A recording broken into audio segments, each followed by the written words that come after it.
Okay, so the first page you normally come in is here, which is the library. And what you want to do is import files from your SD card onto the library. And this time it will show up in glorious 3D.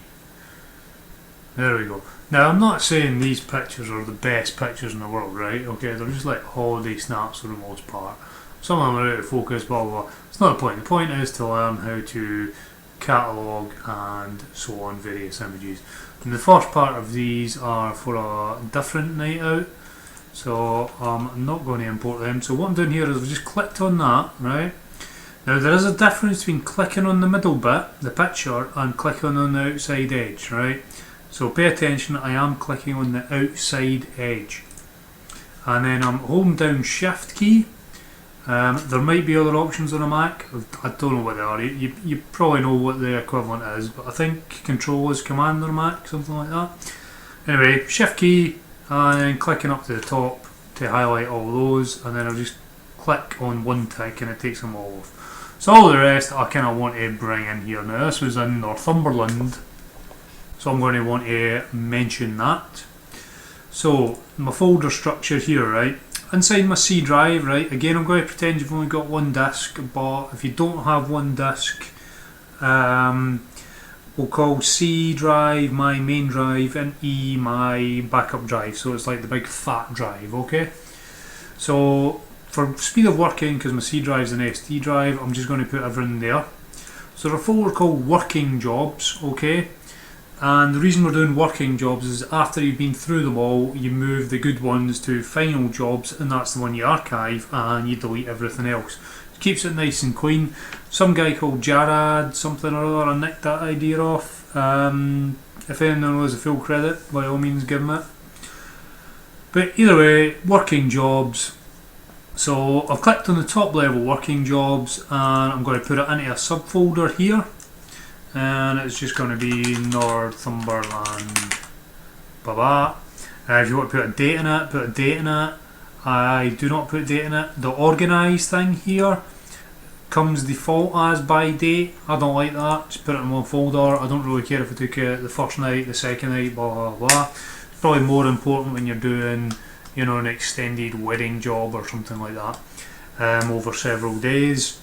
But one folder, good enough for me. The metadata tells you what data it's in anyway.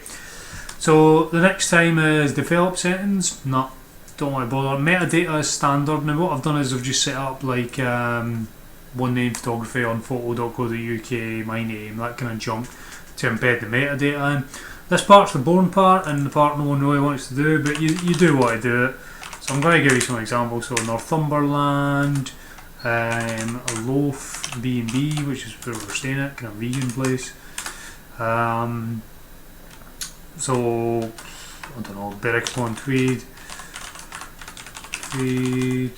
River. Now not all of these are going to apply to every image. You should really apply it to every image, but even if you kind of just slap it across all the ones, it's better than having none, and you can kind of refine it a bit later. This is especially important if you want to make any money from your images in terms of stock. You want to do that. So slap some of that on. Build previews, you want to do 1:1, right? The reason for this is it takes the longest initial amount of time but the least amount of your active time. So you can just say build 1:1 and then you can walk away and ignore it for a good bit. I'm going to pause it because it might take a bit long to build that up. Sorting by capture time, but I mean that is basically it. You're putting over here, this is where on the left hand side, don't know if it's capturing my mouse, but left hand side here, it's not, is it? Yeah, it's supposed to be, but if it's not, I'm on the left hand side here where it says source, kind of line it up, boom, boom, and we're going from the F drive, which is the card reader, and saying eject after import. I've selected pretty much all the photos. We've then added in keywords, we've said build 1:1 previews. I'm not doing smart previews or any of the rest of this junk. And it's just coming into my C drive, photography, working jobs, into the subfolder Northumberland and organising it into one single folder. So boom, let's do that. Up here you will see copy and import photos. That will tick along. Now Nikon V1, little 10 megapixel number, so these should be, kind of small. Well, that's going along. The import's taking a little bit, and then it'll render the previews. But you can remove the SD card as soon as it's finished actually importing them. Thumbnail size down here, you can change it, move it up, whatever you fancy.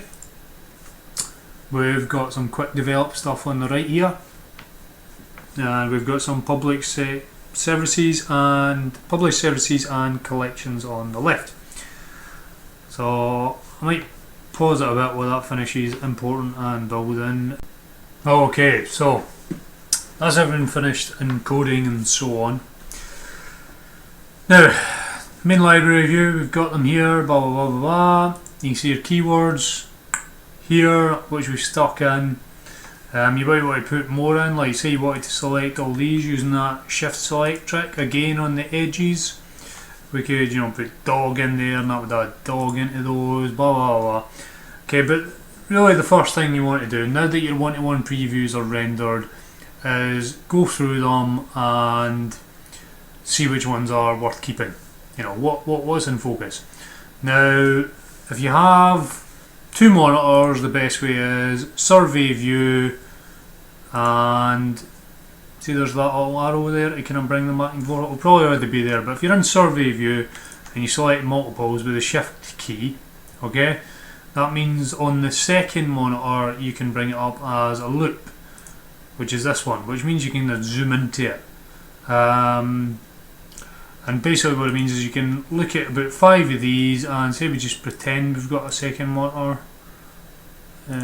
What do? Yeah, so say that's the pretend second monitor, right? What you can do on that is change it to what's called live, which means whatever you're hovered over with your mouse, that changes to that. So what it does is if you've got a second monitor, you just kind of hover over and you see which image is best. The idea being you select a batch of images that are all roughly the same, and you just quickly cycle through them by doing that. Okay, if you've only got one monitor, we're going to do it slightly different. So this is how we do it, a bit simpler but slightly slower as well, especially when you've got groups of similar images. But we've got the main view here, and all I'm going to do is double click on that to go into the first one. And what you do is if you're happy enough with the image, okay, you press P to flag it as a pick. If you accidentally done that, it's U to unflag it. U unflag, P flag. Okay, so what you can quickly do is just say, okay, quite like that one, that was a cream egg cheesecake by the way, so good. So this one's where it starts getting a bit difficult. You're like, oh, which one do I like better? You need to kind of flip back and forth. I'm just using the arrow keys in the keyboard here, right? Leave your mouse, you're done with the mouse for a while. Okay, you're using arrow keys, you're using P for pick, and you're using U. Okay, so try and just go on gut instinct. So boom, I like that one better. I don't really like any of those very much. Quite like that one. That's a bit blurry, that's okay, I'm not that fussed about it. Quite like that, but it's blurry, that's still blurry. Okay, I'm going to go back. I like that one, I'm going to take that one, pick. So pick. Okay, I don't really like any of those better. That one's okay. Okay, so I want that because I want an image of the thingy. I like that one best out of those. Again, just left and right arrow keys. See how quick this is? Quite like it, they're okay. Now the idea is be ruthless, right? If nothing's really saying, yeah, I quite like that one, just skip it. You might end up with a lot less than you normally do, but you're going for a kind of gut feeling of, yeah, that one's quite nice.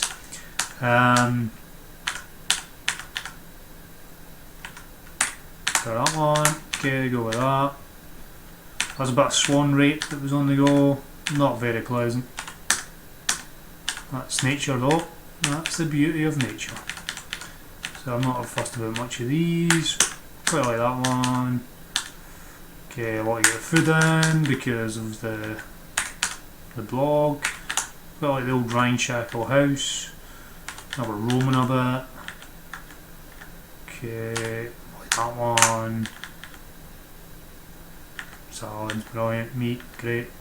Wazoo bread. some sort of mad tree thing. Okay, boom, boom, yeah, fine. And you see, I mean, obviously this is just demonstration. I've already done this kind of jump, but you get the principle. Bang, bang, bang, whap, whap, whap.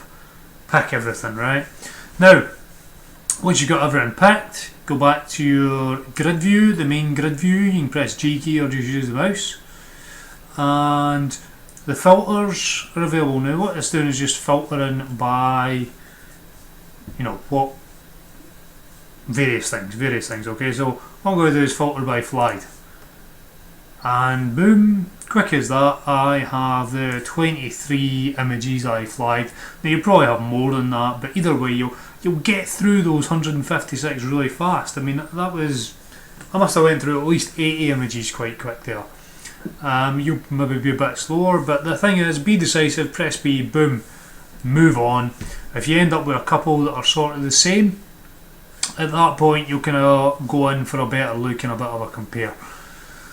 So now we have your images. What you want to do is select them all by pressing Control A. Control A selects all the images. If you look down here, right, always pay attention, see how many you've got. You've got 23 selected of 156 photos. Yeah, so it was 156 in the first import in the folder, and we're keeping those 23. So still over at the folders, okay, so this is actually happening inside your live folder, right? Inside your live folder, you're going to, with those 23 selected, right click on this folder, the Northumberland one. You're going to say create folder inside Northumberland, and I just call them keep, include selected photos, right? Create. And there we are now, those 23 are inside the Northumberland. If we look here, there's no filter anymore. If we go back up here, the filter's off, we can see all 156. Don't really care about them anymore because we're working on these are our keeps. And those other ones we will just delete once we have finalised everything. So what we'll maybe do is look through a few of these, and and for example, we'll maybe look at a few of these ones and think, you know, these ones that were all taken around these period could do with a bit of a brightening. So I'm going to go into the develop module and brighten some of them.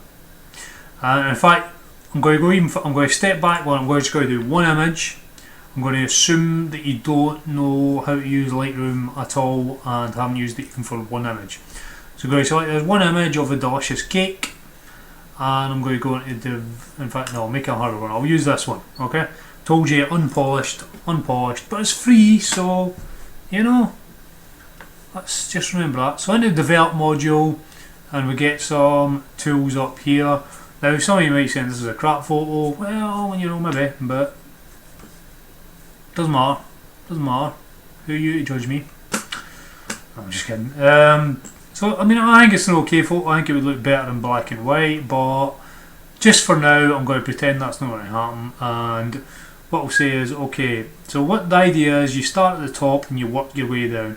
Now exposure's pretty good. There's no warning lights that were off shadow detail or that were off highlight detail, so I'm thinking it looks a bit dull. So I'll take the exposure and I'll move it up a little bit. Say we're going a little bit more. So I can even put it up as high as that. Okay, and we can see we're still within range. So the next thing is contrast. Yeah, we want to put a bit more contrast in it. It's very uncontrasty. Not as much as that. That looks crazy unnatural. Maybe just something like that. Just, you know, quickly. Highlights. Yeah, there's a lot of just white space. Nothing happening there. Wonder if we can bring those down and get any detail. Yeah, we'll get a little bit, not much. Shadows. Yeah, shadows are pretty pumped. We probably don't want to make them any lighter or darker, but if you wanted to increase contrast even more, you would decrease shadows. See that? Boom. Darker than anything. Whites, same kind of thing. You can darken them down, brighten them up. You notice if we brighten them up too much, that part up there went highlight clipping. Watch. That means that some of the data has been lost up the top. So just pull that back. blacks are kind of even lower than shadow. So, you know, I'm happy enough with that. That'll be fine.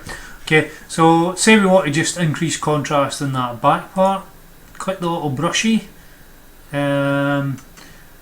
Reset all these to 0. Just have them at 0. I don't know why I haven't. It's a new catalogue, but fine. So auto mask down here is pretty good. What that does is try and stay inside the lines. Now, I've not really got many lines here. I've just got kind of a basic shadow thing. So you can see here, there's the size of my brush. If you use your square bracket keys, sort of curly bracket, square bracket keys, slightly above the enter key and usually above the @ email symbol, so just to the right of the O and the P. So they make that bigger and smaller, so I'll make it about that size. The inner circle is sort of a hard edge, the outer circle is kind of soft, so it transitions. So what you can do, if you like, is you can dial in your adjustments before you go, so you can say, you know, give me a bit more contrast and reduce that exposure down there, give me a bit of clarity because I love it, and I'll just paint that in like so. Okay, so again, the idea is not to tell you how to edit images and make them look better, it's how to use Lightroom, so I'm not going to worry too much, that doesn't really look particularly great. So you've got that option. Now once you're dialed in, you've got that little button. You can make further edits if you want, but be careful because you can see what happens. So I can reduce the shadows a bit more, I might do that. Experimentation is the key. It's all non-reducive or non-destructive, so you then need to worry about. I'm going to pop a bit of vibrance in there. I'm going to pop a touch of clarity. Let's not go below it. Let's not go above 5 or something like that, 7ish, because then it just starts getting unnatural and crazy. You're thinking, well, I quite want to get rid of that, but there is a kind of spot removal tool. You got clone, you got heal. The first thing to do really is just do something like that and just see what happens. So, a bit too big, didn't really get rid of it, so you'd probably want to just do a bit at a time. Or you can take this bit over here and say, yeah, replace it with that kind of stuff there. And you can see that's what you get. Now that isn't perfect by any stretch of the imagination, but you can see the point of the tool. Use it as you see fit. I am using Control Z there to undo that. You have a history of this side. Use it if you need to. We've got tone curves. These are other ways of increasing contrast. The old classic S, decrease shadow, increase highlights, that kind of stuff. Subtle S, same kind of job with this. Don't really use it much, to be honest. These are your hue, saturation, and luminance. So say you wanted to put a bit more purple into the image, you could do that, just increase that. Sorry, that is saturation. So I would increase the purple there, the hue with that, increase saturation, blah blah. Again, you can kind of play with that to your heart's content. There's not much to say there. I'll shut that. If you want to do black and white, I suggest you click the black and white button there, and then again work your way down to come to here and tweak the sliders further. Again, see how you always better in black and white, quite old school, but I'll leave it coloured now. Back to colour. If you ever lose it, it's probably just done this. See how that shuts, opens. Split toning, that is for black and white usually, and it's the kind of where you put a bit of sepia or other split toning, but either way, I mean, you can play about with that. Some's for highlights, some's for lowlights.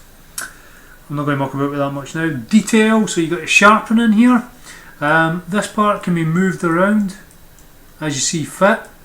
If you want to look for a particular bit, click that bad boy and it will follow your mouse.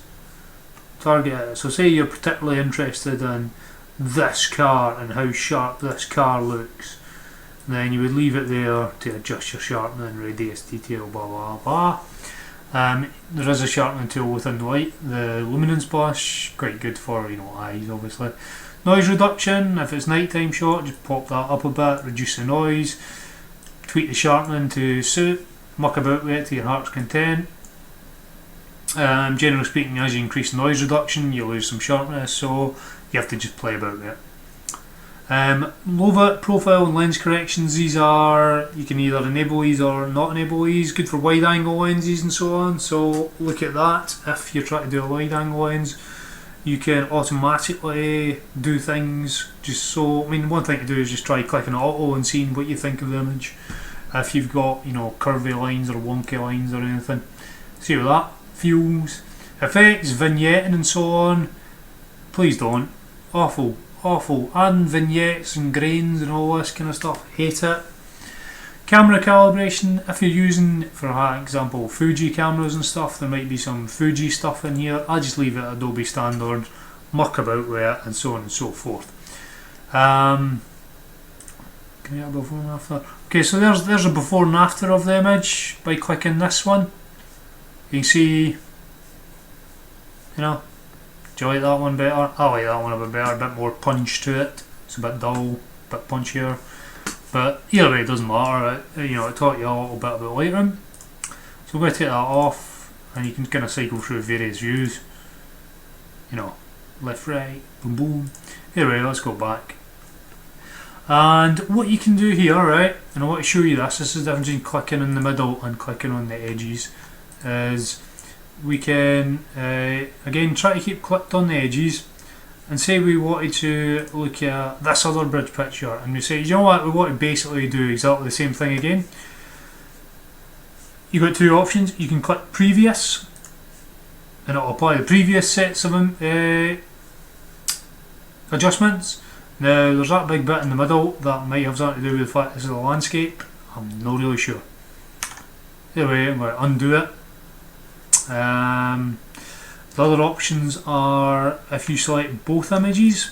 So I've selected this one and then I'm holding down Control to click. So you can just randomly select images by holding down Control and it will select them all. You can toggle this between sync and auto sync. Auto sync, if it says auto sync here and you've selected more than one, be careful. Every change you make in the develop panel cascades all the way through it. Okay? So that can obviously be catastrophic. Be very, very careful. The other option is just sync ... Now if you click the button, it gives you options of what you want to sync. So I quite often sync some split toning or so on and so forth. So what I do, just sync the basic tone between those two images. I'll just say synchronize that. And you always want to tick process version, otherwise things go crazy. So I just changed the what do you call it, the exposure settings. If we look up, oh, I know why that big line was. That was because of the local adjustment. It carried that across, so that's some of the problems you can worry about as well if you've paintbrushed in. You can see here this has all been changed. Normally when you come to a new image, that's all on 0. But we took the previous image and we carried it across to give it a little pop. You can imagine if, for example, you've got quite a lot of darker images that you want to pump up, how that would be a lot faster than individually going into each of them. Boom, boom, boom, done. So that's how you'd batch edit a pile of images. I will start. That's enough editing, to be honest. Okay, so now you've got options. You can start exporting to Facebook, you can publish to your hard drive or so on. Now I'm just going to publish all these to my hard drive. So again, Control A, I'm going to select them all. I'm going to set up a publish service. Now again, once you've done this once, you'll have it all set up. So Facebook, you can sign into Facebook, hook up your Facebook with that, you can hook your Zenfolio, blah blah blah. But it's easier just to go hard drive. And say we're going to call it Facebook Images. And I will change the drive just to my other drive for a fatty. In fact, no more. I'll leave it and say go to photography, new folder, test, blah blah blah. Go into here, and you can put in a subfolder if you want. Lightroom tutorial, put in the subfolder. Rename, you can rename, so as you can say my holiday, blah blah, with a custom name. Custom name, Northumberland, and it'll do that. Start number 1. Include video files or not. I don't do video files, so don't bother. File settings, image, JPEG, quality, up to you what you want. I tend not to go below 70 odds, even for Facebook. Might be overkill in some cases, but whatever. Image sizing, I will resize to fit. I will pick the longest edge, so whether it's portrait or landscape, vertical or horizontal, whatever you want to call it. I'll say long edge, I'll say don't enlarge, I don't want to boost it up. Facebook, I don't really want to go much bigger than 1400 pixels on the big end. Ignore that resolution pile stuff, just leave it 240. Sharpening for screen, up to you whether you want to. I leave it on low because I tend to start sharpening for screen anyway, so leave that. Metadata, you just leave it on, it's fine. Watermark, very recommended for putting your stuff on Facebook. You can go in and edit the watermarks to make yours up. So you can just type in copyright and make it a bit bigger or move it about or all this kind of junk. Very much recommended. Co.uk. Now that's obviously massive, but if you scroll down you have the watermark opacity options and you can make it a bit thinner. Photo theft is rife. If you are proud of your image, please watermark it. I'm just going to say save in this particular instance. Temp tutorial. So I'll click save, and that is that Facebook images saved. Now the publish services, I am just going to drag them all into here. Now important, don't drag the corner. Go over the actual image, make sure you've selected everything and drag it. If you drag from the corner, it probably won't work. So just make sure you're hovering the actual image. And if we go to here, we can see new photos to publish, blah blah, and you can click publish. I'm not going to go into collections because I don't really use them that much. Collections are sort of like virtual folders in your C drive. I don't bother recommending them, just keep them in nice ordered folders in your actual C drive. I'll show you one more neat trick that you might want to use after this is finished exporting. So that's just exporting all these photos, resizing them, putting my watermark on them for when I want to go to Facebook, all that kind of junk. I think you can see this, so hopefully you will see this coming up. Test, Lightroom tutorials, they're all coming in. The size is 1400, blah blah blah blah. Let's have a look. Oh look, there's my watermark. You can't steal my amazing swan picture. Without a lot of work anyway. Okay, so that is finished, updated. Now this is one of the really good things about Lightroom in my opinion, is say you want to have both a colour and a black and white version of a picture, you can make a virtual copy. Now a virtual copy is exactly that, it is a virtual copy. Right, that is the original, that is the virtual copy. See how there's this little overleaf and it says copy 1? That's because it's a virtual copy. So what you can do with this one is you can turn that black and white, and we can go super black and white and get the steam highlights going, and we just make it all look black and white and all the rest of it. Pump the clarity to a level that would be awful in a colour picture but is acceptable. So back to the library, we can see we've got that. I'm going to hit publish again because it's still within that. Okay, it's still within that. Now the thing to remember is both in that folder and in the publish service. The publish services aren't the containers, they just say what you've published. Now we have 2 copies of this virtual image, but until we exported it, it was purely virtual. So here it was virtual, it didn't actually exist except for in Lightroom as a potential picture. We moved it here, we exported along with the other one, so now we have an actual real picture, black and white and colour. Now you probably won't believe me, so there it says, look. Now there's something to look out for there, look, Northumberland 1 of 1, and that one's Northumberland 1 of 23.